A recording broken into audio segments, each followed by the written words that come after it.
अस्सलाम वालेकुम dear friends, उम्मीद है आप सब खैरियत से होंगे। हमारा आज का जो लेक्चर है वो स्पेसिफिक रिलीफ एक्ट सेक्शन 1 से लेके सेक्शन 11 तक डिस्कस करेंगे। लेक्चर शुरू करने से पहले सबसे पहली चीज़ जुडिशरी के लिए इम्पोर्टेंट है कि सबसे पहले आप क्या कर लें, अपने जो बुक्स हैं वो एक साइड पर कर लें। अब वो बुक्स किस तरीके से, फॉर सपोज कि आप जो है जुडिशरी के लिए अपेयर होना चाहते हैं इस साल या फिर अगले साल। आपको पता है कि 6 महीने या 1 साल बहुत ही कम टाइम है जुडिशरी के प्रिपरेशन के लिए। नियर अबाउट को 2 ईयर्स मिनिमम चाहिए आपको जुडिशरी की प्रिपरेशन के लिए। सबसे पहले आपने क्या कर लेना है, आपने जो है बेयर एक्ट साइड कर लेना है। अगर बेयर एक्ट नहीं तो फिर आप जो है एक मेजर एक्ट ले लें, ठीक है, सिविल मेजर एक्ट ले लें और एक जो है आप क्रिमिनल मेजर एक्ट ले लें, ठीक है।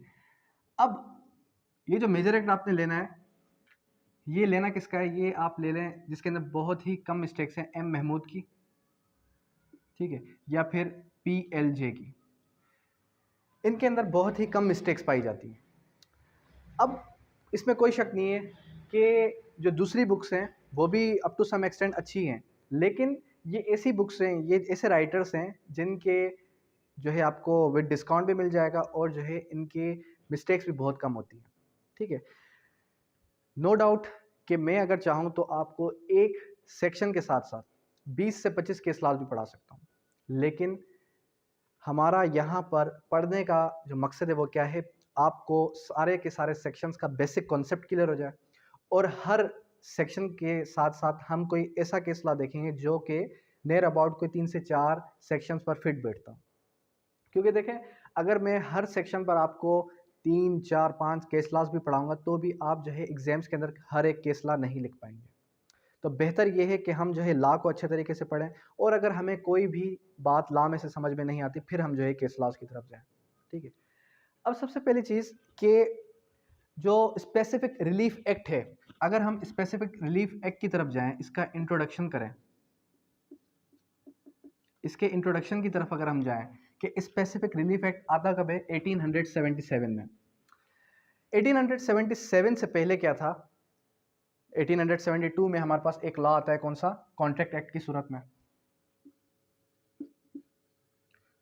तो कॉन्ट्रैक्ट एक्ट 1872 इसका और स्पेसिफिक रिलीफ एक्ट का आपस में क्या कनेक्शन है। अब देखें, जो हमारे पास कॉन्ट्रैक्ट एक्ट है ये क्या था, ये एक सिविल लॉ था जिसके अंदर कॉन्ट्रैक्ट क्या कहता है, कॉन्ट्रैक्ट ये कहता है कि अगर किसी का भी राइट पामाल हो रहा है तो वो क्या करे, वो जो है कंपनसेशन ले ले, ठीक है, डैमेजेस क्लेम कर ले। लेकिन जहां पर डैमेजेस एडुकेट रिलीफ ना हो तो फिर जो है सबसे बड़ी खामी कॉन्ट्रैक्ट की यही थी कि कॉन्ट्रैक्ट एक्ट के अंदर सिर्फ और सिर्फ डैमेजेस की सूरत में आपको, कंपनसेशन की सूरत में आपको जो है रिलीफ दिया जाता था और कोई भी रिलीफ नहीं था कॉन्ट्रैक्ट एक्ट की सूरत में, कॉन्ट्रैक्ट एक्ट के अंदर। लेकिन स्पेसिफिक रिलीफ एक्ट ने क्या किया, इसके अंदर जो खामियां थी वो फुलफिल की। स्पेसिफिक रिलीफ एक्ट ने क्या किया, जो कॉन्ट्रैक्ट एक्ट के अंदर खामियां थी वो सारी की सारी खामियां पूरी किसने की, स्पेसिफिक रिलीफ एक्ट ने। स्पेसिफिक रिलीफ एक्ट क्या करता है, एक रिलीफ देता है। अब सेक्शन 5 को अगर आप देखेंगे तो सेक्शन 5 ही है जो कि आपको कंप्लीट डिटेल बताता है कि स्पेसिफिक रिलीफ एक्ट के अंदर कौन कौन से रिलीफ्स बताए गए हैं। यानी कि ऑब्जेक्ट आपको कहाँ से मिल जाएगा, ऑब्जेक्ट आपको मिल जाएगा सेक्शन 5 में से। उसके बाद इस लॉ को हम यूं कह सकते हैं कि it is an supplement to contract act. ये कॉन्ट्रैक्ट एक्ट का सप्लीमेंट है। जिस तरीके से आप जब एग्जाम देते हैं, एग्जाम के अंदर अगर कोई खामी रह जाती है तो फिर क्या देते हैं आप, सप्लीमेंट्री देते हैं। तो कॉन्ट्रैक्ट एक्ट के अंदर जो खामियां रह गई उसको फुलफिल करने के लिए कौन सा आया, specific relief act. It is a supplement to the contract act, या फिर आप जो है इसको आप ये कह सकते हैं it is extension to the contract act. ये क्या है, ये कॉन्ट्रैक्ट एक्ट की एक्सटेंशन है। अब देखें, जो राइट्स होते हैं हमारे पास, वो राइट्स कितने काइंड्स के होते हैं। राइट्स हमारे पास 2 काइंड्स के होते हैं। एक राइट वो जो कि क्या होता है, जो कि लीगल राइट होता है, ठीक है, जो कि क्या होता है आपका लीगल राइट होता है। और एक राइट कौन सा होता है, एक आपका होता है इक्विटेबल राइट।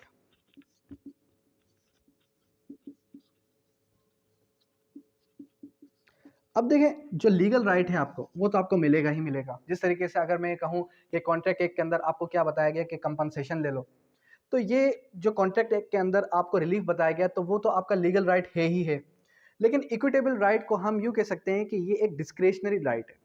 अब यहाँ पर अक्सर स्टूडेंट्स ये समझते हैं कि डिस्क्रेशनरी राइट का मतलब ये होता है कि कोर्ट की स्वाबदिदी इख्तियार है, कोर्ट की मर्जी है, कोर्ट चाहे तो वो राइट दे दे, चाहे तो वो राइट ना दे।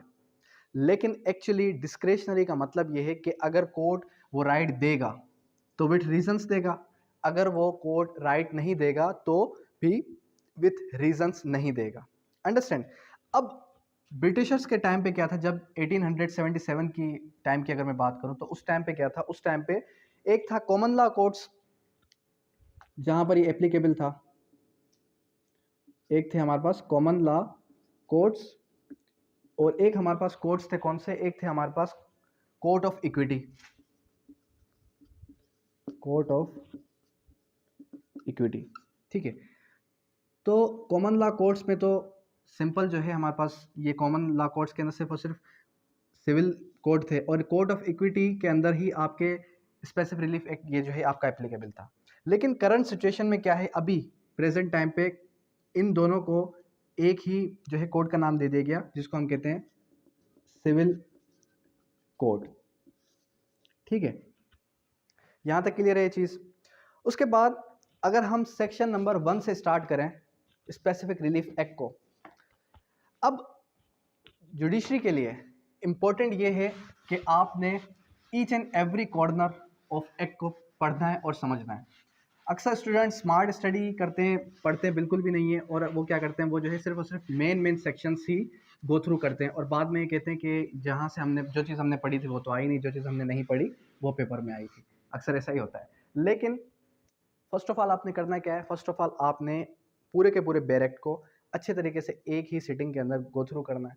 उसके बाद फिर आप जो है स्मार्ट स्टडी, यानी कि जब आपको ये पता चले कि with in 2 months, with in 3 months हमारे एग्जाम्स होने वाले हैं, तो फिर आप स्मार्ट स्टडी की तरफ आएँ, फिर आप जो है मेन सेक्शंस को ही उठाएं। ठीक है, अब सेक्शन नंबर 1 से अगर हम चलें, तो सेक्शन नंबर 1 होता ही क्या, शॉर्ट टाइटल एंड एक्सटेंड। जब हम सेक्शन नंबर 1 को देखेंगे तो वो बात किस चीज़ की करता है, दिस एक्ट में be called specific relief act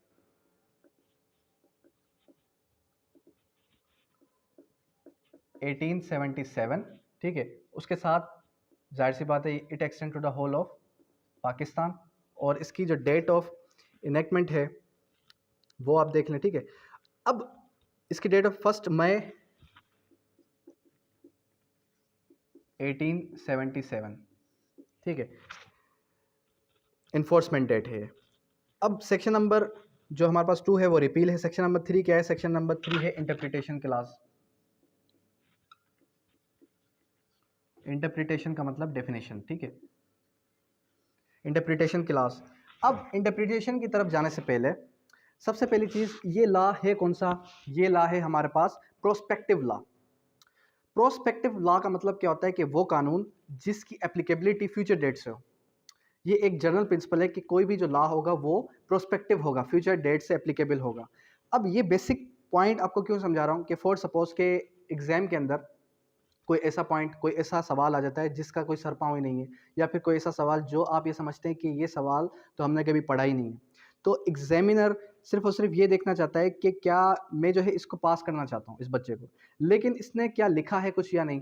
अब आप कॉपी खाली उस क्वेश्चन की जगह पे अगर आप जो है कुछ भी नहीं लिखते, तो उससे बेहतर ये है कि एटलीस्ट आप जो है इंट्रोडक्शन से स्टार्ट करें, स्पेसिफिक रिलीफ एक्ट का बताएं कि स्पेसिफिक रिलीफ एक्ट कहाँ पर एप्लीकेबल है, उसका ऑब्जेक्ट क्या है, और ये कानून कौन सा है, प्रोस्पेक्टिव लॉ, और प्रोस्पेक्टिव लॉ होता कौन सा है। ठीक है, ये सारी की सारी बात जब आप बताते हैं उसको, उसके बाद जो क्वेश्चन आपसे पूछ रहा है अगर उसका थोड़ा सा टच व्यू दे दें, अगर आपको नहीं आता तो भी एटलीस्ट वो आपको कुछ मार्क्स तो दे ही देगा। उसके बाद क्या है, उसके बाद सेक्शन नंबर 2 रिपील। उसके बाद सेक्शन नंबर 3 के अंदर सबसे पहले बात आ जाती है किसकी, ऑब्लिगेशन की। अब जो ऑब्लिगेशन है, ऑब्लिगेशन के अंदर कह रहा है includes every duty enforceable by law, यानी कि हर वो ड्यूटी जो कि इन्फोर्सेबल बाय लॉ हो। ठीक है, उसके बाद नेक्स्ट क्या है, ट्रस्ट इंक्लूड्स एवरी एक्सप्रेस और इम्प्लाइड फाइड्यूशरी रिलेशनशिप। अब ट्रस्ट के अंदर जो आपने वर्ड याद रखना है वो क्या है, फाइड्यूशरी रिलेशनशिप। फाइड्यूशरी रिलेशनशिप होती क्या है,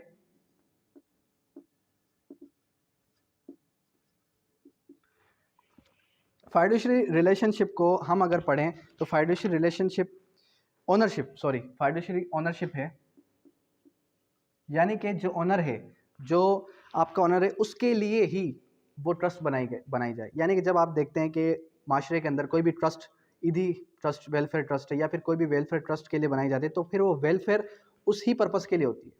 ठीक है, तो फाइडेंशियरी का मतलब ये वर्ड हमने जो है किसके अंदर, गार्डियन एंड वार्ड्स एक्ट के अंदर भी पढ़ा था कि फाइडेंशियरी रिलेशनशिप हो गई, यहाँ पर फाइडेंशियरी ओनरशिप है।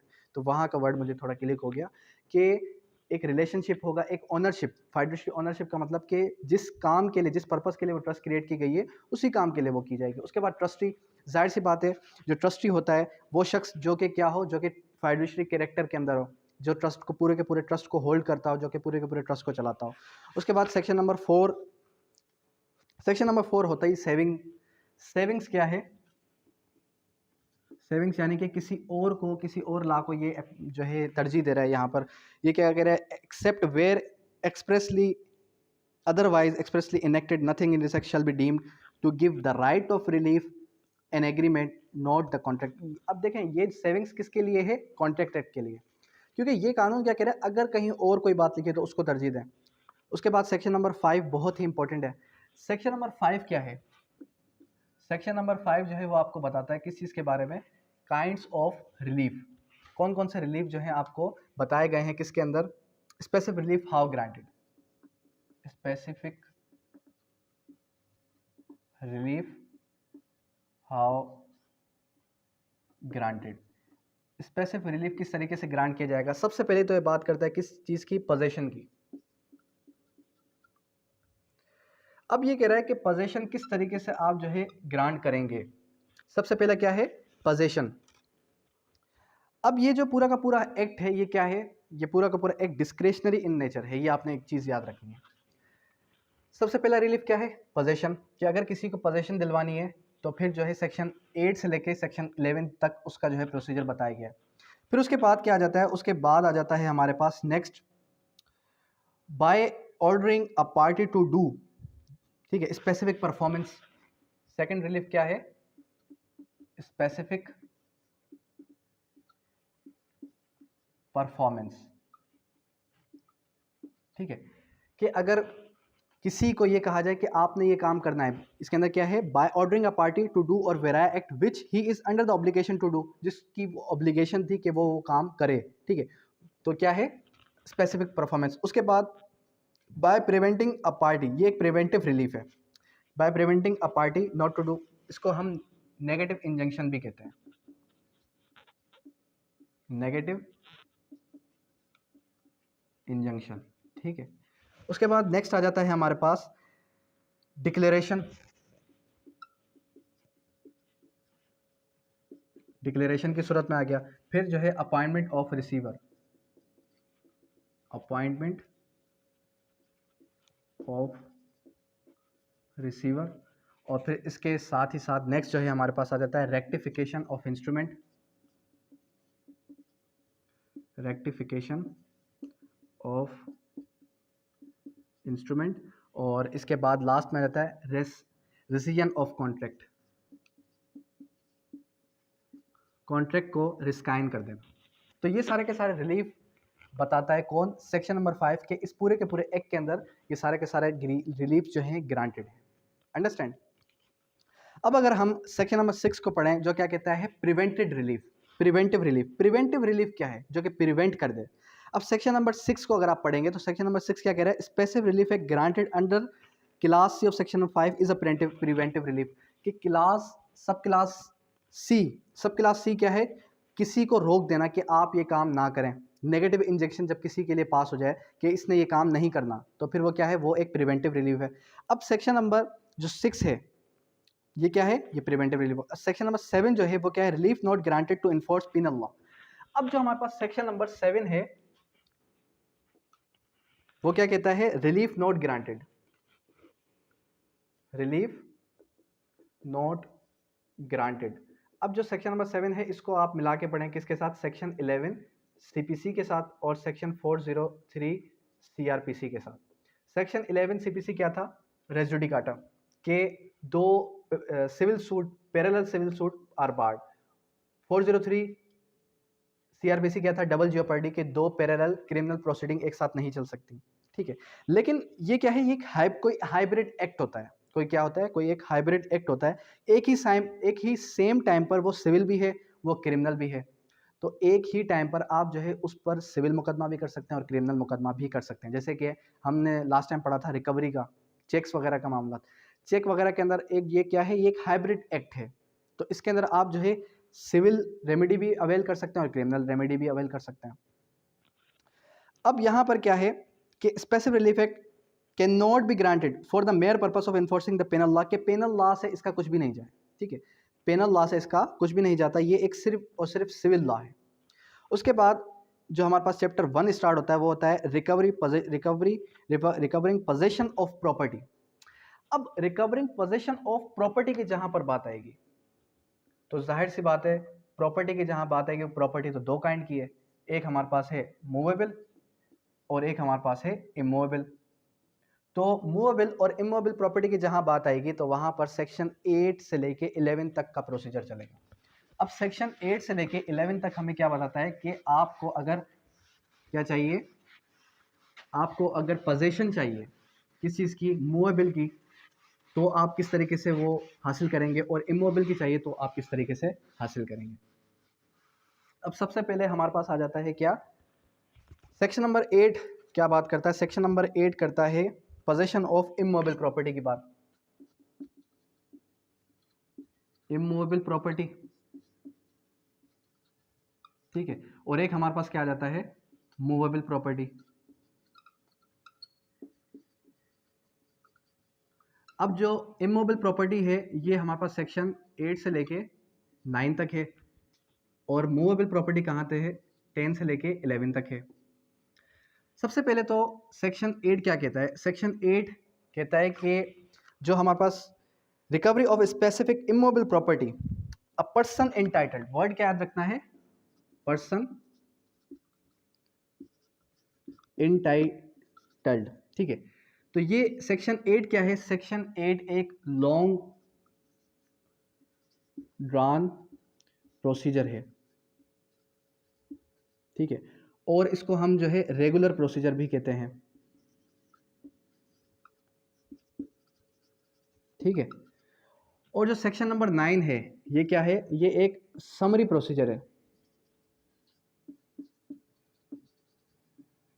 ठीक है। अब जो सेक्शन 8 है इसके लिए जो वर्ड याद रखना है, अ पर्सन इंटाइटल्ड, सिर्फ और सिर्फ इसके लिए वही शख्स जा सकता है जो कि इंटाइटल्ड हो, यानी कि ओनर, ठीक है, पजेजर नहीं जा सकता। इसको थोड़ा डीपर व्यू में देखेंगे, ये बहुत ही इंपॉर्टेंट पॉइंट है प्रैक्टिकल एक्सपेक्ट से भी, और जो है साथ ही साथ आपकी जुडिशरी के अंदर भी इसमें से सवाल आ सकता है। क्या कह रहा है, a person entitled to the possession of specific immovable property any recover in the manner prescribed by the CPC. कह रहा है कि एक ऐसा शख्स जो कि क्या है, इंटाइटल्ड है उस प्रॉपर्टी का, तो वो जो है कैसे गेन करेगा, वो सीपीसी को फॉलो करेगा, सेक्शन 8 का मुकदमा दाखिल करेगा। और इसके लिए जो केस लॉ है वो कौन सा है, वो है 2005 MLD, पेज नंबर है इसका 814। ये केस लॉ हमें क्या बताता है, ये केस लॉ हमें बताता है owner must prove his titleship, owner जो है उसका टाइटलशिप साबित करेगा। अब जो सेक्शन नंबर 9 है, सेक्शन नंबर 9 के साथ ही साथ अगर हम डिस्कस करते चलें इलीगल डिस्पोजेशन एक्ट को,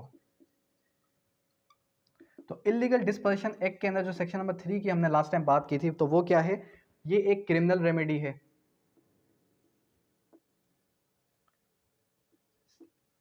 इलीगल डिस्पोजेशन एक्ट क्या है, ये एक क्रिमिनल रेमेडी है, और ये जो है क्या होगी, ये सिर्फ और सिर्फ कब्जा माफिया ग्रुप के खिलाफ ही अवेल हो सकती है। लेकिन जो हमारे पास सेक्शन नंबर 9 है वो एक तो समरी प्रोसीजर है, और साथ ही साथ क्या है, साथ ही साथ सिविल रेमेडी है। दोनों में मेन डिफरेंस क्या है, दोनों में मेन डिफरेंस है आपका कि वो एक क्रिमिनल रेमेडी है और ये एक क्या है, ये एक सिविल रेमेडी है।